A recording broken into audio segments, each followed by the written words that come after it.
Assalamualaikum warahmatullahi wabarakatuh. Kali ini kita akan membahas tentang listrik statis. Baik, kita mulai. Nah, untuk konsep listrik statis itu sendiri, yang pertama kalian harus tahu bahwa listrik statis itu ada dua muatan. Yang pertama, muatan positif dan muatan negatif. Selanjutnya, muatan sejenis itu akan tolak-menolak. Oke ya. Selanjutnya, kalau muatan yang berbeda jenis akan tarik-menarik. Nah, ini ibaratnya adalah kalau kita lawan jenis kan ada ketertarikan. Nah, kalau sejenis otomatis kan saling tolak-menolak seperti itu. Misal di sini P ini muatannya positif, sedangkan yang Q itu muatannya negatif. Nah, karena muatannya berbeda, otomatis mereka akan tarik menarik. Nah, selanjutnya ini P muatannya positif, Q muatannya juga positif. Nah, karena dia sejenis, maka dia akan tolak menolak. Nah, contoh dalam kehidupan sehari-hari ini bisa kalian praktekkan di rumah atau di sekolah. Yang pertama, kaca digosok dengan wol atau sutra, maka kaca akan bermuatan positif, sedangkan wol akan bermuatan negatif. Loh, kok bisa, Bu? Jadi benda, sebenarnya setiap benda itu memiliki yang namanya atom. Nah, atom itu ada yang muatannya positif dan negatif. Nah, muatan negatifnya itu disebut dengan elektron. Elektron itu bisa berpindah-pindah. Nah, saat kaca ini digosok, elektron atau muatan negatif dari kaca itu pindah ke wol, sehingga wol tadi yang sudah netral, dia kelebihan muatan elektron, kelebihan muatan negatif, sehingga sekarang wol itu akan bermuatan negatif karena dia kelebihan muatan negatif. Penggaris plastik digosok dengan wol. Ini bisa diganti dengan sisir plastik. Kayak sisir rambut itu, tapi yang dari plastik. Ini digosok dengan wol atau rambut. Maka penggaris akan bermuatan negatif. Kenapa demikian? Karena elektron dari wol atau rambut pindah ke penggaris kayak gitu, sehingga dapat menarik potongan kertas yang ringan atau yang kecil-kecil. Kesimpulannya, jadi muatan listrik negatif atau yang disebut dengan elektron itu dapat berpindah-pindah karena dia sifatnya bebas. Oke ya, jadi dia itu bisa pindah-pindah lokasi karena dia sifatnya bebas. Oke ya. Nah, benda yang kelebihan elektron seperti penggaris tadi, maka akan menjadi bermuatan negatif. Dia itu kelebihan. Nah, sedangkan benda yang kehilangan elektron, contohnya kalau di sini tadi kaca. Nah, kacanya kan kehilangan banyak elektron sehingga dia menjadi bermuatan positif seperti itu. Nah, kita lanjut ke poin B mengenai hukum Coulomb.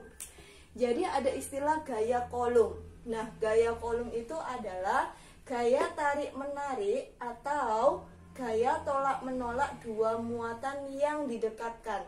Jadi ini rumusnya F sama dengan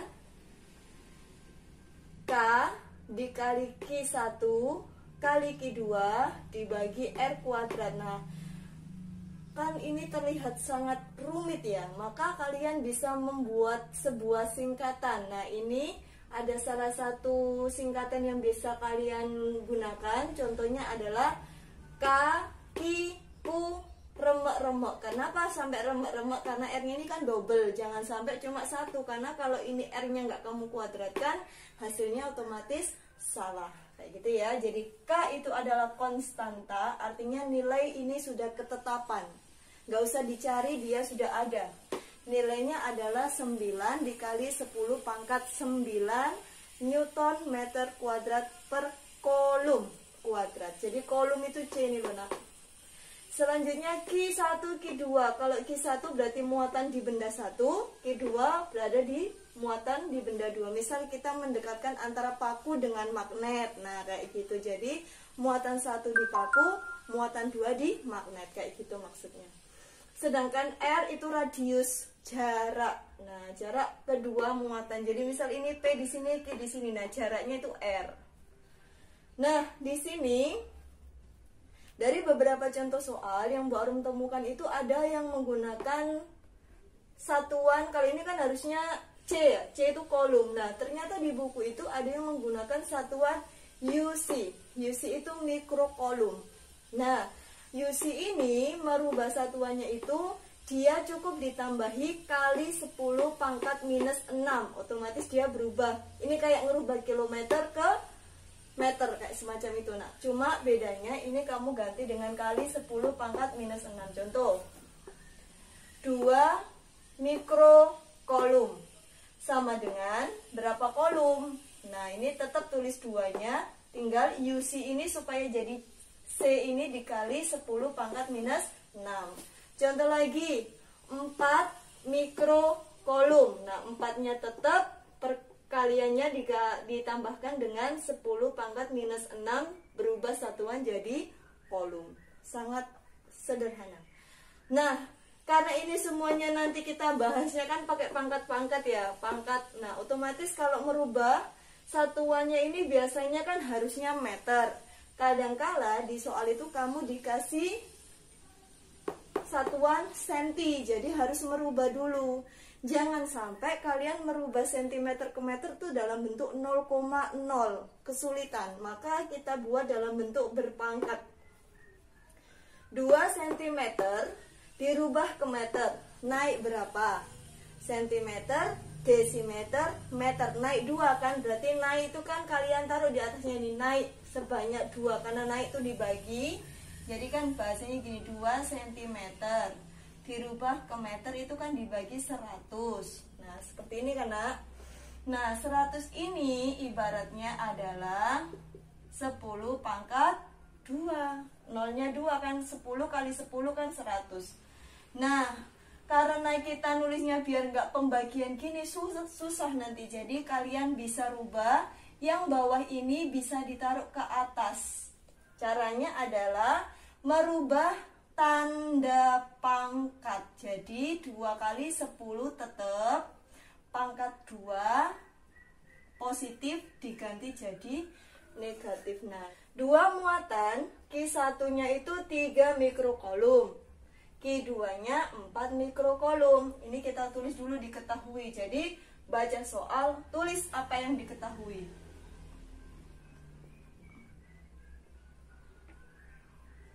Q1-nya 3 UC, Q2-nya 4 UC mikrokolom. Nah, 3 UC merubah ke kolom berarti tinggal dikali 10 pangkat minus 6. Oke ya. Udah ganti C. Terus depannya apa, Bu? Ya angka sesuai ini. Ini juga 4, berarti ini 4 ditambahi perkalian 10 pangkat minus 6 kolom. Selesai, cuma gini doang. 6 10 pangkat minus 6. Terus kita ke R. Jaraknya ini adalah 3 cm. 3 cm ini berapa meter? 3-nya kita tulis, cm ke meter itu setara dengan 10 pangkat minus 2. Selesai. Nah, konstantanya itu kan sudah ketetapan, jadi bisa ditulis, bisa enggak.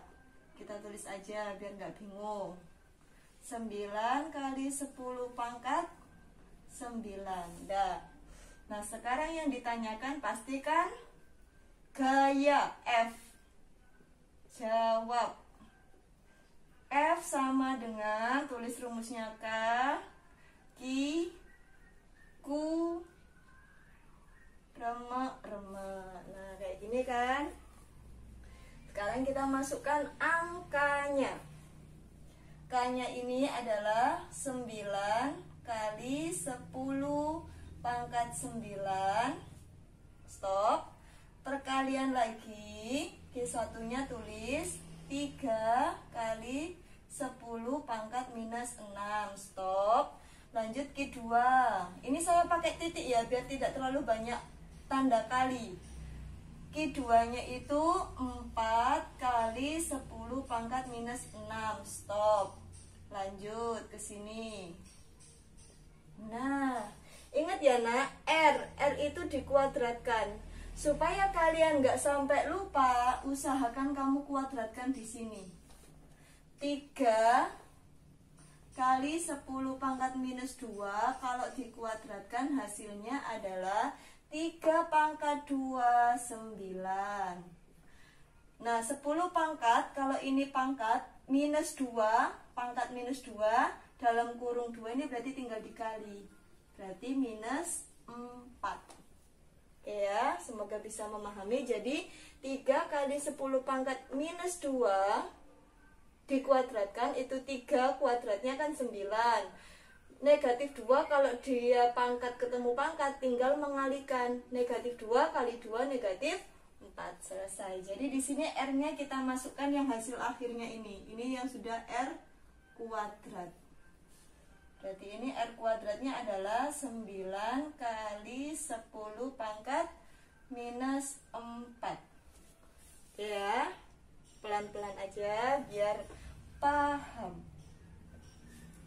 Nah, ini kan kita menemukan angka 9 yang nggak pakai pangkat ya, Nak ya. 9, 3, 4. Nah, 9, 3, 4 ini kira-kira ada nggak yang sama dengan angka bawah? Ada, Bu. Ini 9 sama 9. Kita coret. Coret. Nah, selesai. Berarti tinggal angka berapa? 3 sama 4. 3 dikali 4. Nah, sekarang pangkatnya kita kumpulkan yang 10 ini. Angka 10 ini ditempeli pangkat berapa aja? 9. Tulis. Ini negatif 6. Loh, kok yang 10 nggak ditulis lagi? Nggak perlu, cukup 1 aja perwakilan. Ini juga minus 6. Nah, yang bawah masih ingat kan tadi kalau dia posisi 10 pangkat di bawah, mau pindah ke atas, itu tinggal diganti tanda pangkatnya. Ini negatif, pindah ke atas jadi positif 4. Paham ya? Kenapa kok ada positif 4? Dari negatif ini pindah ke atas jadi 10 pangkat 4. Positif ya, walaupun tidak ditulis. Nah, selanjutnya 3 kali 4 hasilnya adalah 12. Nah, tinggal ini dijumlahkan kayak menjumlahkan angka biasa, tapi di sini tetap angka 10. Nah, tinggal menjumlahkan pangkatnya. 9 dikurangi, ini kan kalau dijumlah 12 ya. 9 dikurangi negatif 12, negatif 3. Jadi ini harus benar-benar ya matematikanya. Negatif ketemu negatif, kan ini negatif 6 ketemu negatif 6, punya hutang 6, hutang lagi 6, berarti hutangnya kan nambah jadi 12 kayak gitu. Jadi dia punya uang 9, punya hutangnya 12, berarti kan hutangnya sisa 3, berarti negatif 3. Negatif 3 ditambah 4, berarti hutangnya 3, habis itu masih punya uang 4, otomatis kan sisa 1.